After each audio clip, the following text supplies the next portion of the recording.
os erros da minha vida, porque Ele é grande em misericórdia.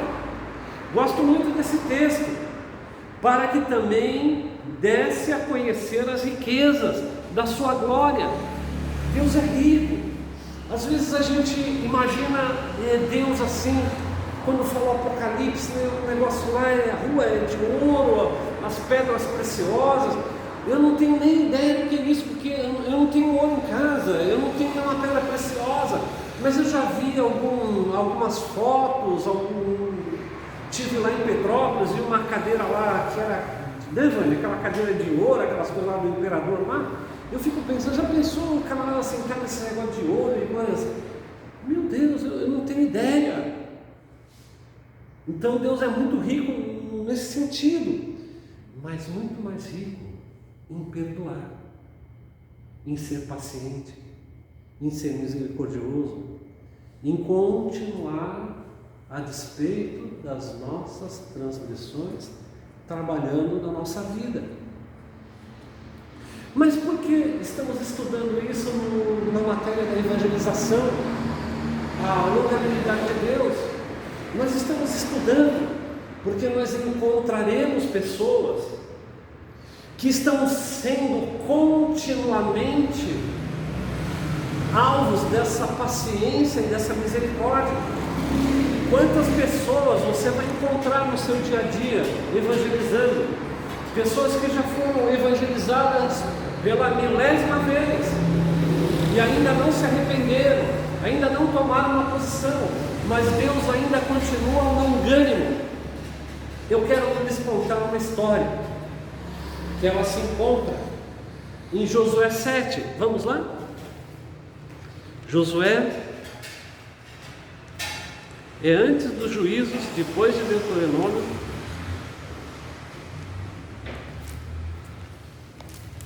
Josué estava conquistando a terra prometida.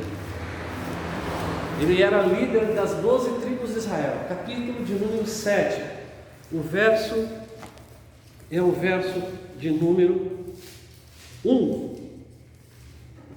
E os filhos de Israel, e Deus havia prometido que sob a liderança de Josué, desde que Josué fosse forte e corajoso, e não se apartasse dele o livro dessa lei, ou seja, os 5 primeiros livros que Moisés escreveu, que é chamado Torá, e para ele ser forte e corajoso, que Deus estaria com Josué, e os filhos de Israel seriam abençoados e conquistariam a terra de Canaã. No capítulo 7, e prevaricaram os filhos de Israel no anátema, porque Acã, filho de Carmi, filho de Zadi, filho de Zerá, filho da tribo de Judá, tomou do anátema, e a ira do Senhor se acendeu contra os filhos de Israel. Muito bem. Primeira coisa, o que é prevaricar? Prevaricar significa desobedecer, não dar a mínima. E Deus falou: olha, vocês vão guerrear, e era sempre costume pegar despojo, mas eles estavam guerreando com pessoas que tinham um sacerdócio para Satanás, para um Deus estranho, que eram os assírios. E esse povo foi aquele povo lá da época de Noé, aquele povo que se rebelou contra Deus. E anátema significa amaldiçoado. Então não era para ninguém pegar e trazer para arraiar.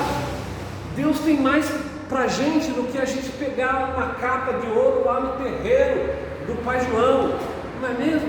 Ah, mas é de ouro, tem pedras preciosas, vale uma nota. Já pensou, amanhã depois a situação fica ruim? Eu tenho aqui um ourinho, eu tenho aqui uma... nesse negócio tem que ser prudente, né? É uma previdência social somente. E assim Satanás enganou Acã. Acã foi lá e pegou do anátema, daquilo que é amaldiçoado, daquilo que não era para tocar. E quantos crentes ainda continuam tocando no anátema? Deus tem misericórdia. Mas os filhos de Israel, depois daquela batalha, que foram bem sucedidos, eles foram para uma outra batalha. Numa outra batalha, eles falavam assim: vamos mandar poucos homens, né? Porque se Deus está conosco, a gente ganha a guerra até de olhos fechados. Presunção, olá, Pai Senhor. Daí o que aconteceu? Daí foram guerrear e perderam a guerra. E voltaram derrotados, desmoralizados. Voltaram de cabeça baixa e com o coração enfraquecido. Como é que pode? Deus falou que nós íamos ganhar. Como é que pode? Nós somos mais que vencedores e acontecer essas coisas. Como é que pode? A gente está dando com os burros na água. É porque tem anátema. Daí Deus revelou: olha, separa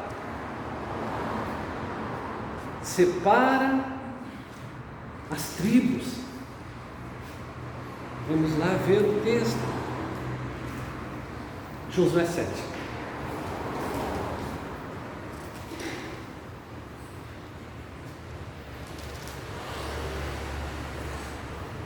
Versículo 11. Deus fala assim, no 10: e disse o Senhor a Josué: levanta-te, porque estás prostrado assim sobre o teu rosto. Não é hora de se ajoelhar, não é hora de ficar ali chorando com o rosto em terra, é hora de ação. Versículo 11: Israel pecou e até transgrediram o meu concerto, a minha aliança, o meu acordo que eles tinham ordenado, para que não tomassem do anátema, e também furtaram e também mentiram, até debaixo da sua bagagem puseram. Deus revela tudo, está debaixo da bagagem. Só que Deus, ele não toma uma posição de acusador, porque isso é do diabo. Sabe o que Deus está falando? Josué, olha, levanta, tem pecado em Israel. E quando Josué ia transmitir isso, certamente, olha, nós perdemos a guerra porque tem pecado aqui. É uma oportunidade para Acã se converter. É a longanimidade de Deus. Deus não está acusando, Deus não está apontando. E quando veio essa revelação para dizer: tem pecado em Israel. Ora, meus irmãos, Israel são 12 tribos, eram milhares de pessoas, saíram mais de 1.500.000 pessoas do Egito. Era muita gente. Bastava só a orelha tinir para a pessoa falar: não, sou eu fiz o que é mal diante de Deus, deixa eu me consertar, deixa eu ir lá para Josué e falar assim: Josué, fui eu. Mas não, Acã não fez isso. Vamos seguir o texto, versículo de número 12 agora, o 11 ainda. E também furtaram, já foi, 12. E os filhos de Israel não puderam subsistir perante os seus inimigos, viraram as costas diante dos seus inimigos. A pior coisa é virar as costas. Quando você pega Efésios 6, não tem armadura para as costas. Significa que nós seremos mais que vencedores, desde que a gente esteja em Deus. Portanto, estão amaldiçoados, não sereis mais convosco, senão desragares o anátema. Deus queria tirar aquele negócio de lá, a capa babilônica, aquela coisa era para invocação do espírito maligno. Deus não queria aquilo dentro lá da coisa. E Deus queria que aquele que trouxe o anátema para as tendas de Israel se arrependesse. E Ele é misericordioso para perdoar. E diz que Acã, bem quietinho, não falava nada. E Deus vai tratando, né? Olha lá. Amanhã, versículo 14, Deus dá uma chance. Deus dá uma chance para passar o dia, a tarde, a noite, e Acã pensar, e se apresentar. Mas Acã não se apresenta. Amanhã, pois, chegarei segundo as vossas tribos, e será que a tribo que o Senhor tomar se chegará segundo a sua família. Então se apresentam as 12 tribos de Israel: Isacar, Dan, Naftali, José, Benjamim, Efraim. As 12 tribos de Judá, Levi, se apresentam diante de Deus. Daí Deus fala assim: não é Dan, não é Asser, não é Naftali, não é Isacar, não é qual a tribo que fica. E Acã permanece calado. Percebam a misericórdia de Deus, a paciência de Deus, e Deus dando um tempo para Acã se arrepender. Talvez a mulher de Acã, os filhos, devem ter falado assim: puxa vida, mas como esse homem é duro de coração que fez isso, não sabendo que era o próprio marido. E diz: louvado seja Deus, que continuou Deus falando: e será que aquele que for tomado com anátema será queimado a fogo? Olha aí o juízo, olha aí. Então Josué, versículo 16, se levantou de madrugada e fez chegar Israel e todas as tribos, e a tribo de Judá foi tomada. O problema estava na tribo de Judá, mas na tribo de Judá tinha muitas famílias ainda. E veja, e fazendo chegar a tribo de Judá, tomou a família de Zerá. Ainda tem tempo para o homem falar assim: não, agora sou eu vou aqui me confessar o pecado, porque se confessarmos nossos pecados, Ele é fiel e justo para perdoar os pecados e nos purificar de toda injustiça. E fez chegar a família de Zerá, homem por homem foi tomado Zabdi. 18, e fazendo chegar, olha aí, olha a longanimidade, olha a paciência de Deus. E fazendo chegar à sua casa, homem por homem for tomado Acã. E Acã ainda continua com os lábios fechados, Acã ainda continua duro de coração, filho de Carmi, filho de Zebidi, filho de Zerá, da tribo de Judá. Olha quantas oportunidades vão passando. E olha o cara de pau aqui.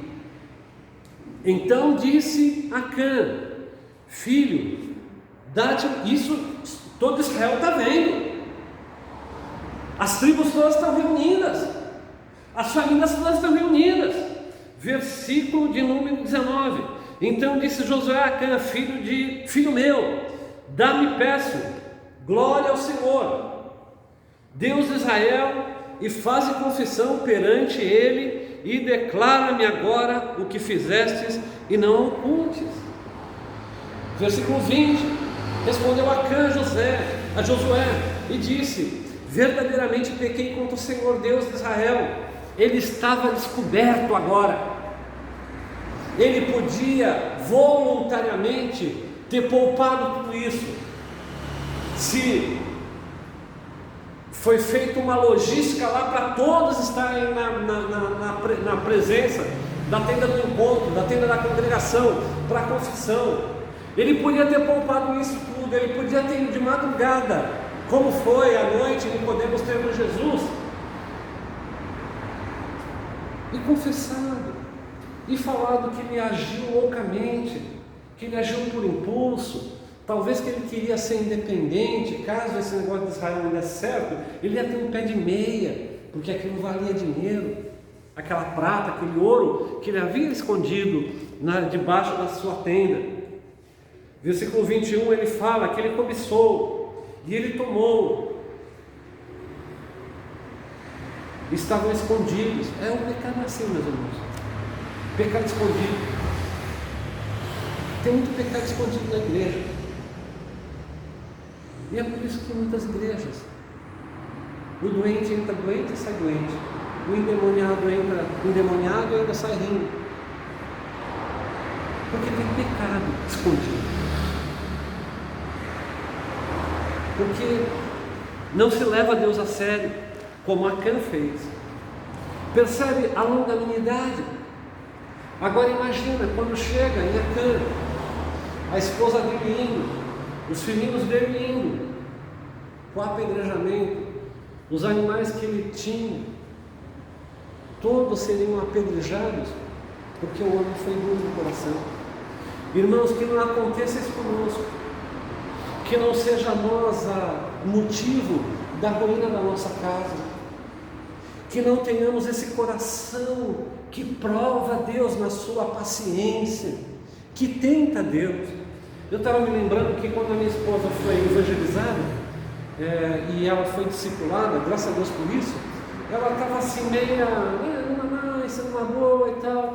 Daí a moça que evangelizou ela falou assim: Vânia, agora é contigo, mas eu quero te dizer uma coisa, tudo isso que você conheceu de Jesus, não foi assim? Seria bom você nem ter conhecido,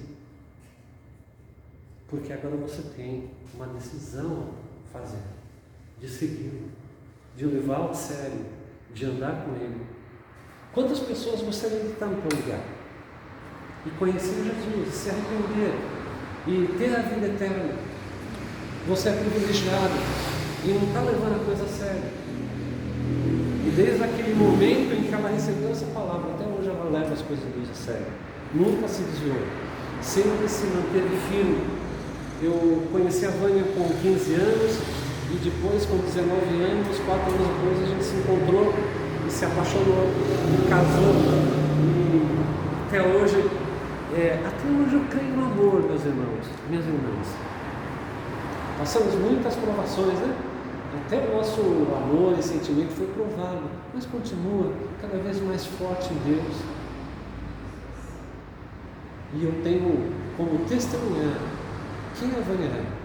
Uma pessoa que leva as coisas de Deus a sério. Às vezes ela fala para mim, as angústias da vida são grandes. Ela fala: João, nós temos que jejuar. E eu estava falando para ela: Vânia, tu sabe que o médico me proibiu de jejuar por causa da questão da diabetes e do que eu tenho. E eu falei assim: outra,